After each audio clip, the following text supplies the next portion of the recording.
At kung adventure naman ang hanap mo, tara na't mag-falls hopping!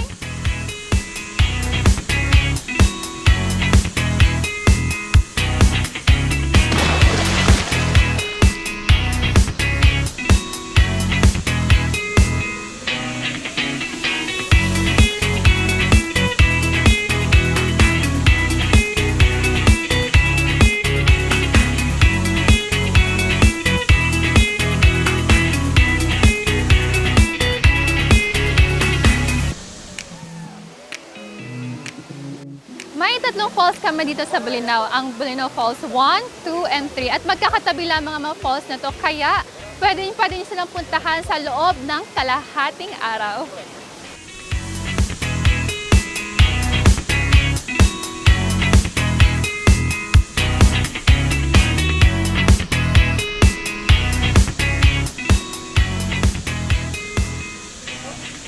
Kuya, para saan po itong mga life vests dito? Para po sa hindi marunong lumungoy, ma'am.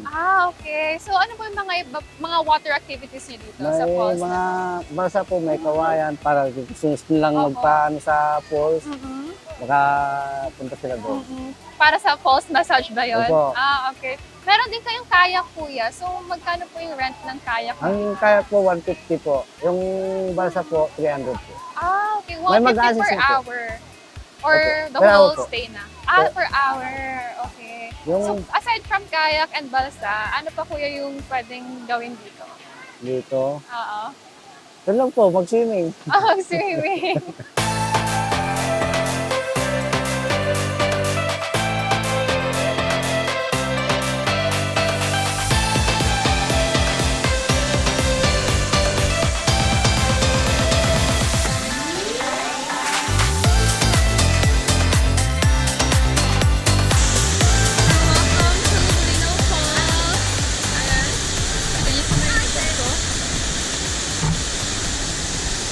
I haven't been sa taas nitong falls na to, so samahan niyo ako.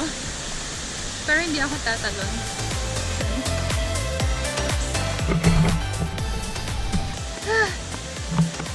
Ilang steps ba to? Hindi na natapos. Ayun sila. And more stairs. Let's go. Hiningal ako doon. Mali pa ako ng pinuntahan. Hindi ko, akala ko po dito tumatalo, tapos may baba. Hindi ko po alam kung paano sila bumababa doon. Parang may hinarangan ata. Parang malayo pa ata dito.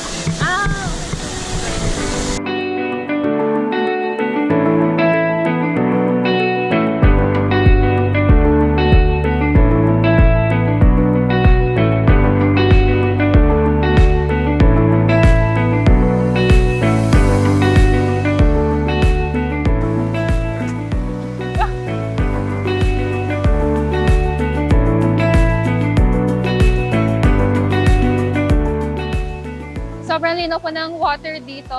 Lamig. So nice. It's so relaxing. Lalo na I came from a stressful week. It's very relaxing here. Lalo na kapag itatambusan mo yung paa mo after a long day. Nakakatanggal talaga siya ng stress and ng pagod. And also, ang ganda ng falls. It's so amazing to be here in Bolinao.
try the famous cliff diving here in Marcus Island, 100 Islands, Alamina City. And I'm kind of excited kasi first time ko siya. And then feeling ko matatakot ako, pero it's okay, I can feel the adrenaline. I don't know, try natin. Tara! I'm kind of excited because it's my first time. And nakakapagod mag-climb. Kasi kailangan mo i-climb itong island na to. If you want to go cliff diving, don't forget to bring your life vest because it's strictly no life vest, no jumping.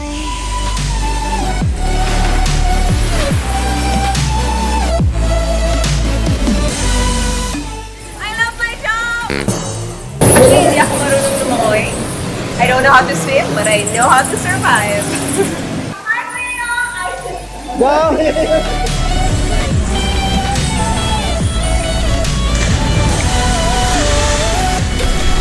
Nandito tayo ngayon sa loob ng KO. I really like the formations. So I'm gonna turn para makita nyo. When you visit here, make sure that you respect the habitats of the bats. We have bat nests. Ang sila, no?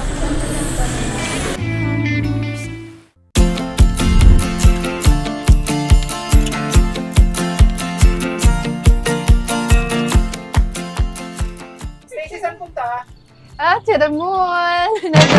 Napunta tayo sa Lubas Farm. So, tingnan natin kung ano bang meron doon.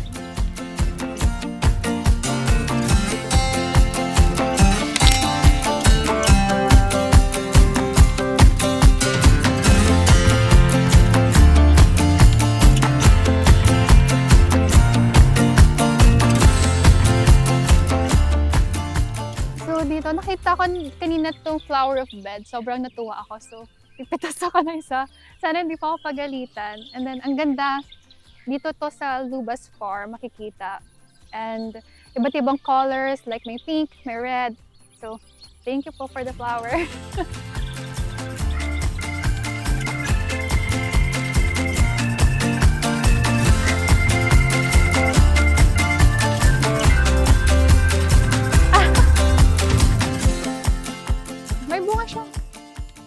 Bato to ni Darna pag nasa binalonan ka. One hinog na to, guys. Nung bata kami, meron kami puno nito sa likod ng bahay namin. So yun, inakit namin yun. Pero ito, hindi ko ito maakit eh. Kahit po lang halos. Hindi lang halos, pero pag kinakit ko to, wala. Isang ganun lang na legs.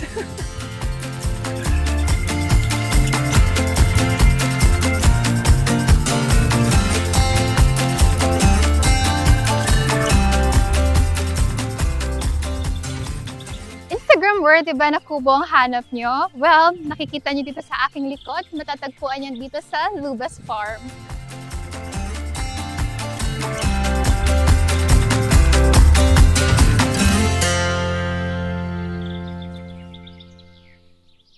Ayan, nung nakita ko itong mga kubo na to kanina, parang feeling ko more on Bali-inspired siya na kubo. Tapos, ano lang siya, triangle. And then, pwede ka dito magpahinga kapag hapon siguro na pagpagod ka na. Sobrang ano niya parang at peace ka lang dito. Simple, kumbaga.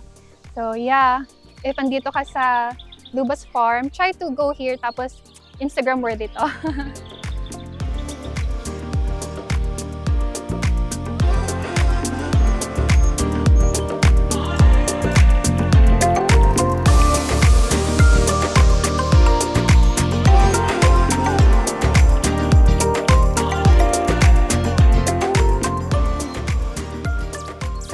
Nakasakay ako ngayon dito sa may traktor o kuliglig. I feel like lagi nyo ito nakikita pag pupunta kayo ng probinsya. So ginagamit to dito para mag-deliver ng goods from farm to market or to move around here sa farm. Ito yung ginagamit. Kuliglig, traktor. Broom broom, skirt skirt to the moon. Larga larga. Oh, bente-bente lang. Bente-bente. Sakay dito.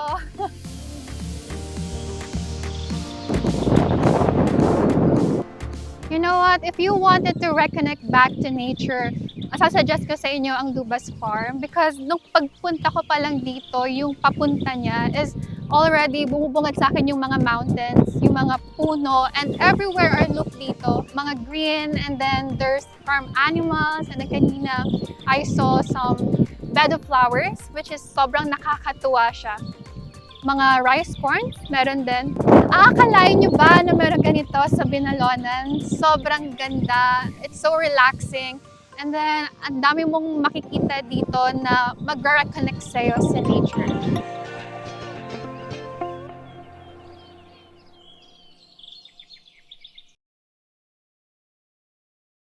Pangasinan! Lemonade Hotel, Camp John Hay, your gracious host in Baguio City.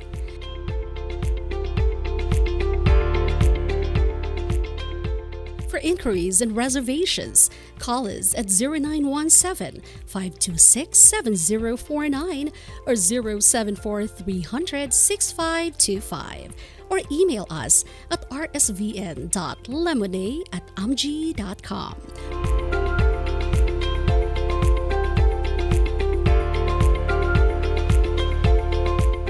Lemonade Hotel, your gracious host in Baguio City.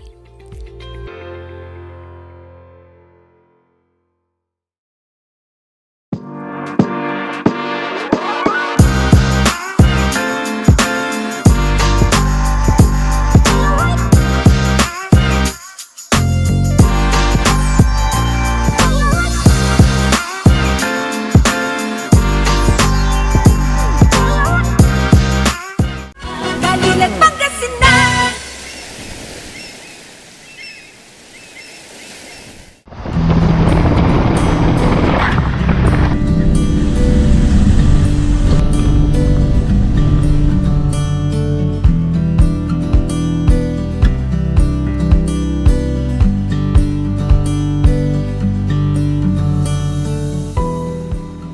Alam niyo ba na ang mga term, it is truly blessed with clean and fresh water.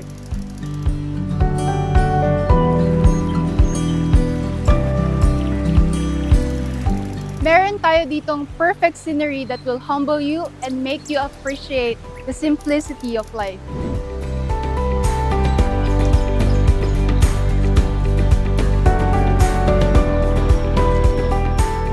The water is very cold. It is very refreshing. Lalo na andito tayo, hindi lang ang nature yung nakikita natin, pero super clear din ng ating tubig.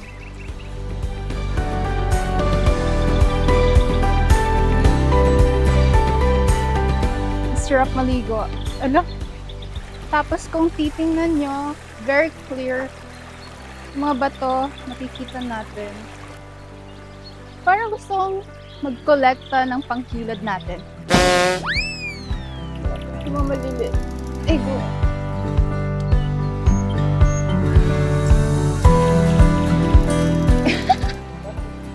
Ito ang ating pangkilad.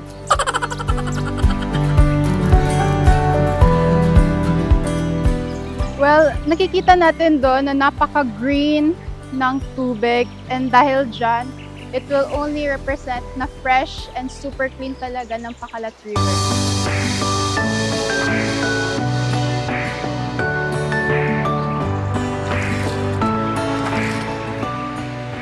At dahil malamig ang tubig, tara na't magtampisaw. Ang lamig! Sarap!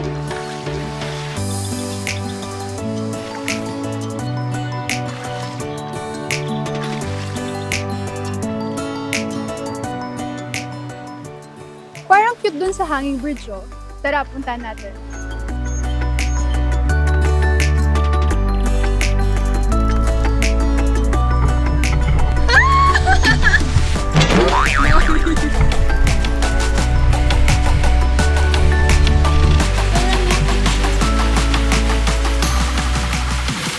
So, andito tayo ngayon sa ating hanging bridge. At kitang-kita nyo ang napakagandang view or napakagandang Pacalat River.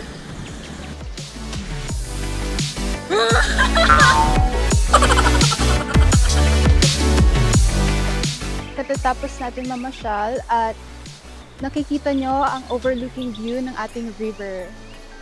So dito sa Pakalat River, meron din silang mga cottages gaya na lamang ng ito na kung saan perfect sila sa gatherings, picnics.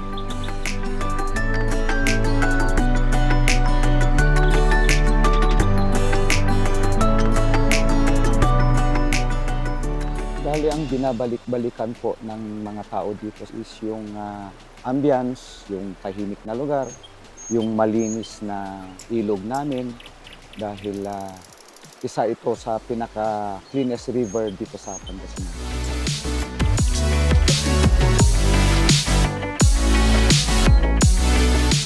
So, kung gusto nilang pumunta dito, sir, maligo dito sa aming barangay, maraming cottages. Meron po kaming hanging bridge, tapos tabi po ng protected area. So, welcome po dito sa Pakalat River.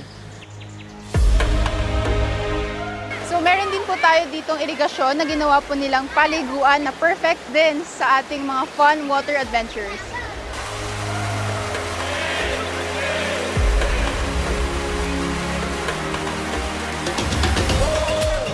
Well, kung naririnig nyo yung agos ng tubig, yung irigasyon dito, galing po siya sa Pakalat River.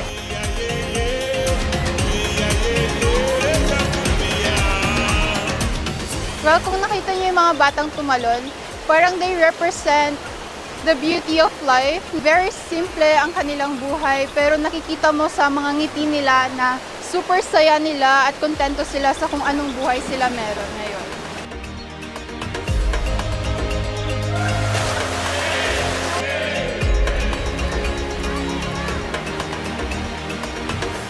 Ang saya naman.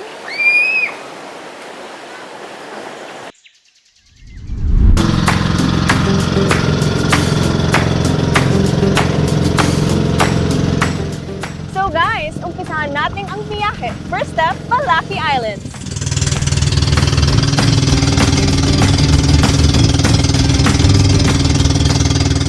We had to ride a boat to get to this island, and on the way, the boat ride experience is amazing.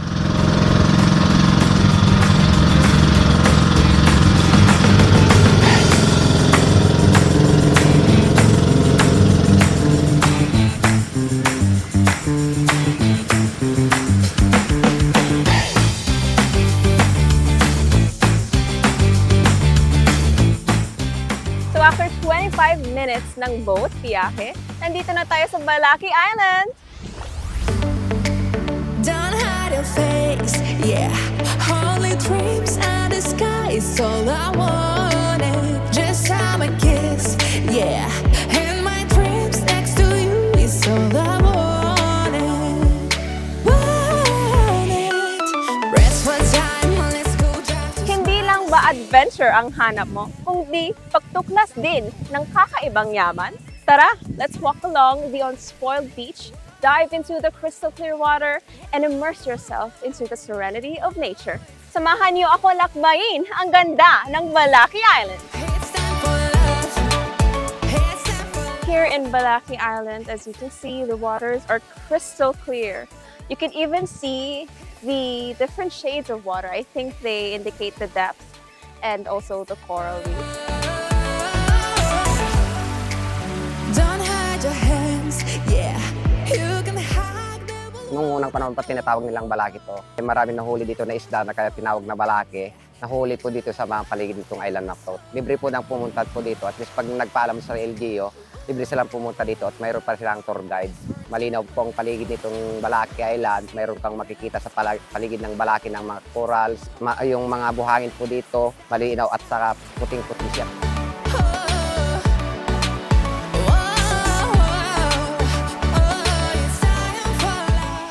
Pag nandito ka sa Balaki Island, aside from the usual luxurious time spending with your family in this white sand island, you can also go fishing, you can also have picnics, and you can also enjoy the beach however you want it to be.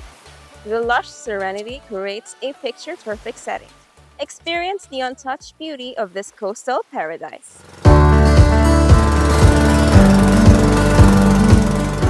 Let's explore Balaki Island's coral reef and its thriving ecosystem. Join me as we go on an adventure under the waves. Nandito po tayo ngayon sa Balaki Island at nandito po tayo sa area ng mga corals, na magagandang corals.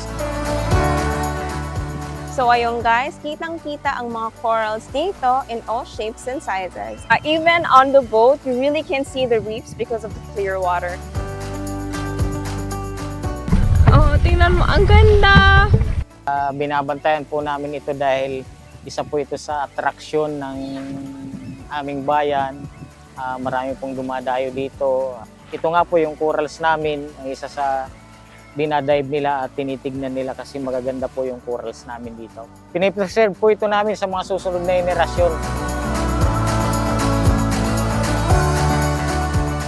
Balaki Island invites you to escape to a world where the wonders of nature take center stage. With every visit, you'll uncover a new layer of serenity and natural beauty.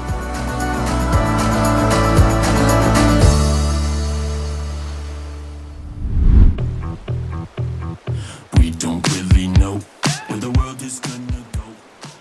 You can now exhale all your worries and inhale all the fun here in the Palo River Park in Barangay Nangapugan, San Quintin, Pangasinan.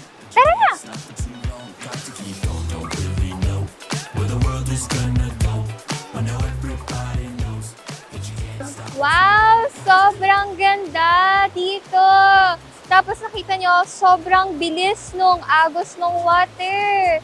Kanina pa actually doon, napakaraming mga tao, naliligo, even kids. Perfect! It's your destiny. Alam nyo ba na yung name ng ilog na ito is actually derived from the word depalo, which is yung traditional way ng paglalaba. Alam nyo yun, yung ilalagay yung damit sa bato, tapos papaluin ng kahoy. Yun, ganun daw yung ginagawa ng mga residents dati dito. Pero ngayon, this river serves as the water source for the residents. Dito tayo sa malamig na water! Ang Tepalo River Park ay may habang 6 kilometers at ang tubig mula pa sa Carapali Mountain ng Nueva Vizcaya. Ang tubig mula sa ilog ay nagsisilbing water source ng 21 barangays o sa higit 39,000 na residente ng bayan. At noong 1990, ang ilang parte ng ilog ay nasira dahil sa killer earthquake. But this earthquake has brought the beauty that we now enjoy. Marami na pumupunta talaga dito. Dinadayo tong Dipalo River Park. Clean water, tapos running water siya. May pools din po kami dito. Talagang yung mga water natin is running galing sa Caraballo Mountain. Sa cottage po natin, nagkakahalaga lang po siya ng 200 per cottage. Magmula umaga hanggang hapon na po yan. Inimbitahan namin kayo na pumunta dito sa Dipalo River Park. Dito sa San Quintin, ito ay atin. To enjoy Tepalo River Park, kailangan lang magbayad ng 5 pesos para sa environmental fee. And no need to worry dahil almost 30 cottages ang narito at nagkakahalaga lamang ng 100 to 300 pesos, sulit for family and barkada trip. Bukod sa napakaganda yung place, maganda talaga siyang puntahan. Nature vibe, pwedeng-pwede dito. Sulit na sulit, ang ganda ng mga views sir, pati yung mga dyan sa ilog. Maganda po, malinis po yung ilog sa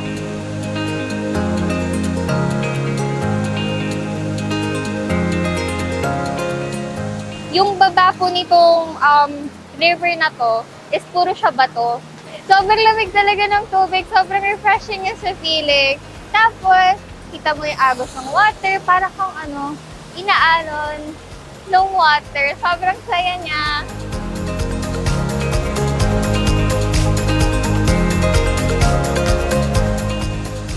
So kanina, buweba tayo doon sa mismong river and doon sa man-made falls. And sobrang lakas talaga nung agos ng water. Worth it na lakarin hanggang doon sa dulo para ma-experience mo yung river park.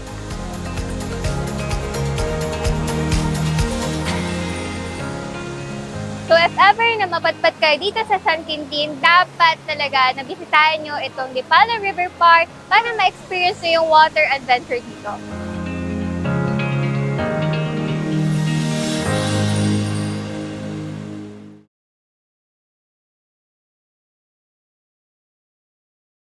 Pangasinan!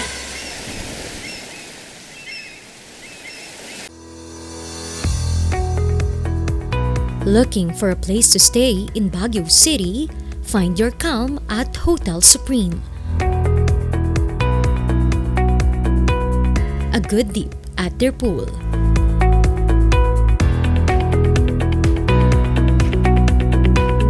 Clean and comfortable rooms with a view.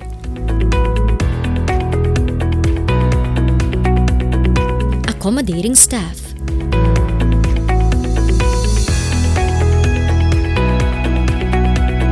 You can also enjoy a sip of coffee at their coffee shop. Good food for a good mood at their restaurants. Spacious halls for events, and many more. A perfect balance of business and relaxation, all at Hotel Supreme. Pangasinan! 10 to 15 minutes from Masamere Beach, bubungad na ang Bagbag Beach, a place away from the hustle and bustle of life. May cottages din sila dito for you to rent. Malaking tipid for backpackers, solo travelers, at big groups. Na-derive ang pangalan ng Bagbag Beach sa Bagbag Tree na marami sa lugar na ito. But one thing I love about this place is 50 pesos lang ang environmental fee for the group of 10. Amazing!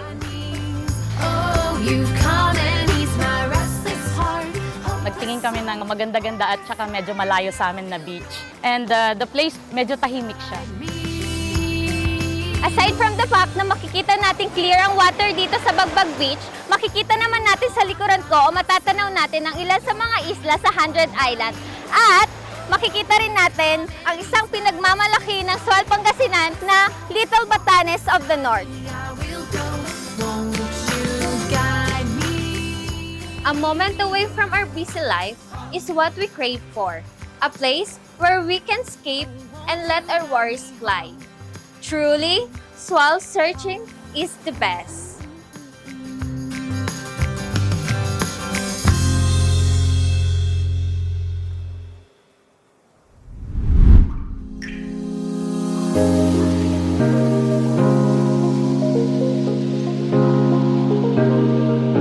Derived from the kupang trees widespread all over the area, this 4-kilometer cave beneath lands of two barangays, Barangay Tagudin and Barangay Villacorta, lies the Kakupangan Cave, which was first explored by Charles M. Nelson, his wife, and friends. So papasok na po tayo sa Kakupangan Cave. Makikita po natin kung ano ang nasa loob.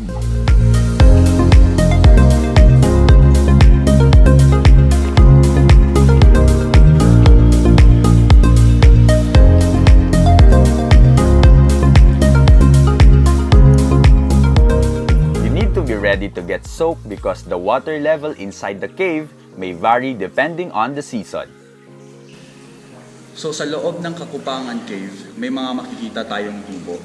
At dahil nung 1970s ay binalak ng mga Mabinyans na gawing water source itong kuweba, pero napag-alaman nila na ang tubig na nanggagaling dito ay hindi safe inumin. Pwede niyong bisitahin itong Kakupangan Cave from poblasyon. Pwede kayong gumamit ng sarili nyong sasakyan, tricycle or motor, kasi pwede naman sila, accessible naman ang ating daan. And pag wala namang mga sariling sasakyan, pwede kayong mag-arkila ng tricycle. Sa pricing ng tricycle na arkilasyon ay pwede kayong makikoordinate sa ating tourism office sa local government unit. So ang travel time from poblasyon is 20 to 30 minutes, nandito na sila sa Kakupangan Cave. Para sa ating mga tourist, meron silang mga pwedeng i-avail tables and cottages na pwede nilang i-rent for 70 pesos sa mga cottages and 50 pesos naman sa tables. May mga do's and don'ts tayo dito sa ating Kakupangan Cave. Unang-una dyan, bawal syempre magkalat. Pangalawa, no smoking, no drinking alcoholic beverages inside, and bawal pong hawakan yung mga ating mga bato at yung mga minerals sa loob ng walang suot na gloves dahil pwede itong mag-cause ng destruction sa natural flow ng ating minerals. So, every once in a while, nagkakaroon ng ocular visits ang ating mga staff para siguraduhin malinis at walang nangyayaring kaguluhan at aksidente dito sa ating cave system. The Kakupangan Cave System located here in Barangay Tagudin is a must-visit subterranean wonder. Just a 20 to 30 minute ride away from Poblacion, prepare yourself for a spelunking experience like no other.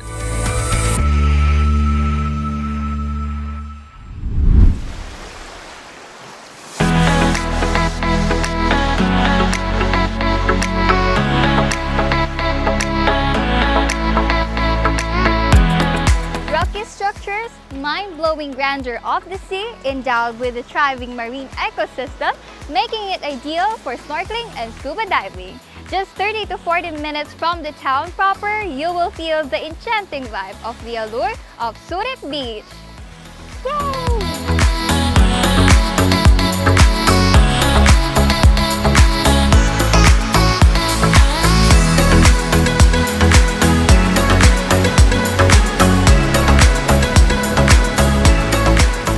₱300 to ₱500 pesos ang arkila ng tricycle papunta sa Surit Beach. May mga cottages na available for rent na nasa 1,000 to 1,500 pesos, 1 to sawa na yan. Pwede rin magpaluto ng mga bagong huling isda or bring your own baon. For the water activities, pwedeng mag-boat riding for just 1,500 for 5 packs. You can also do fishing, and if you want to sleep or stay for the rest of the night, accommodations cost 3,000 to 5,000 pesos, good for 3 to 5 persons.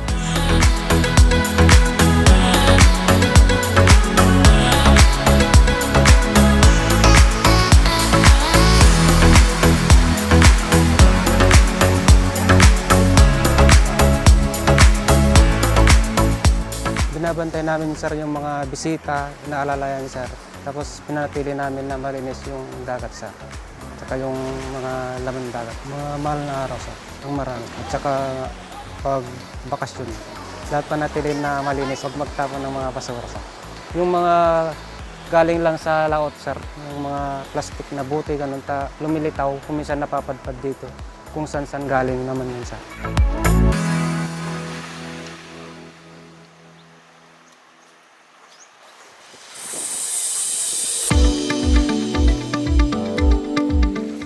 Minutes away from Surit Beach and 30 minutes away from the town proper is the 15-foot-high Redeemer's Cross pilgrimage site, a version of Calvary Hill of Bani, Pangasinan, one of the most popular destinations, especially during Lenten season.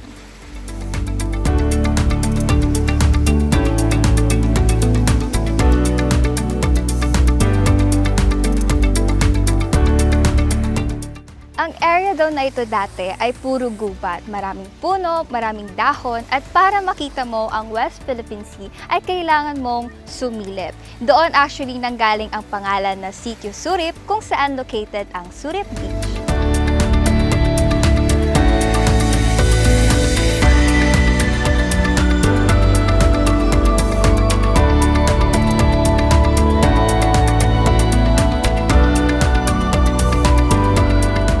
Dazzling waters of Surit Beach will lure you to walk along the hugging waves despite its rocky coast and will surely give your photos an extra aesthetic touch. So make sure to take a lot of photos because these are memories that you will never forget.